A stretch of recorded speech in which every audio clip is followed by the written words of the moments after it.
আজকে দোকানের মতোই ঘুগনি পাউরুটি আর ডিম সেদ্ধ নিয়ে বসে পড়েছিলাম খেতে। এই ঘুগনিটা কিন্তু দোকানের থেকেও খুব ভালো হয়েছিল। এই ঘুগনিটার মধ্যে সামান্য পরিমাণে ঘুগনির মশলা, সামান্য পরিমাণ পেঁয়াজ কুচি আর ধনেপাতা কুচি দিয়ে আর ওপর দিয়ে হলদিরামের ঝুরি ভাজা ছড়িয়ে কিন্তু মামুনি দিয়ে দিয়েছিল। এটার টেস্টটা আরও দ্বিগুণ। আর ডিমের মধ্যে সামান্য ওই ঘুগনির মশলাটা ছড়িয়ে দিয়েছিল। তো চলো রেসিপিতে আসা যাক। তো মটরগুলোকে সারা রাত কিন্তু মামুনি ভিজিয়ে রেখে দিয়েছিল। তারপরে প্রেসারের মধ্যে দিয়ে সামান্য পরিমাণ নুন ছড়িয়ে কিন্তু সিটি মেরে নিয়েছিল। তারপরে এখানে মাংসগুলোকে কিমার মতো ছোট ছোট করে কেটে নিয়েছিল। কিমা নয়, ছোট ছোট পিস করে নিয়েছিল। দেখতে পাচ্ছ কীরকম পিস হয়েছে। তো তারপরে একটা ছোট জায়গার মধ্যে গোটা ধনে, গোটা জিরে, প্রথমে গোটা জিরে দিয়েছিল, তারপর গোটা ধনে, 4টে এলাচ দিয়েছিল, শুকনো লঙ্কা দিয়েছিল একটা, আর হচ্ছে দারচিনি, লবঙ্গ সব দিয়ে নুন দিয়ে ভালো করে কিন্তু মামুনি নেড়ে নিয়েছিল শুকনো খোলার মধ্যে। তারপরে ঠান্ডা হলে কিন্তু ওটাকে ভালো করে পিষে নিয়েছিল। এই মশলাটা কিন্তু এই ঘুগনির কিন্তু প্রধান উপকরণ বলতে পারো, যেটা ঘুগনির টেস্টটাকে আরও বাড়িয়ে দেয়। তারপর কড়ার মধ্যে 2 চামচ তেল দিয়েই ছোটো ছোটো কুচানো আলুগুলোকে ভালো করে ভেজে নিয়ে তুলে নিয়েছিল। তোমরা যদি না চাও তো আলুটা নাও দিতে পারো।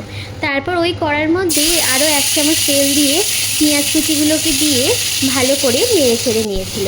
তারপর ওর মধ্যে কিন্তু প্রথমে আদা আর রসুনটাকে বেটে নিয়েছিল শিলেতে।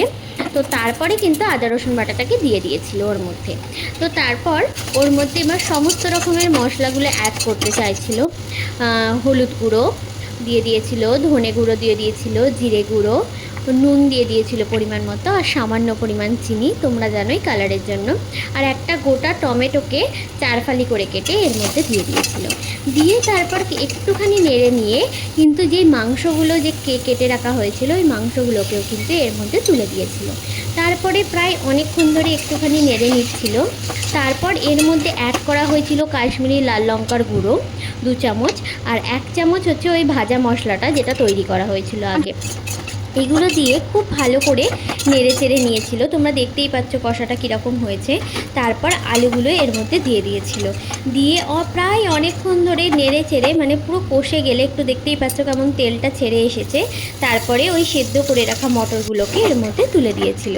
দিয়ে তারপরে একটু নেড়ে চেড়ে নিয়ে তোমরা যেই পরিমাণ জল রাখতে চাও সেই পরিমাণ জল দিয়ে ফুটিয়ে ওপর দিয়ে ধনেপাতা দিয়ে নাবিয়ে নিলেই কিন্তু আমাদের রেডি। দোকানের মতো না, দোকানের থেকেও টেস্টি ঘুগনি পাউরুটি ডিম সেদ্ধ।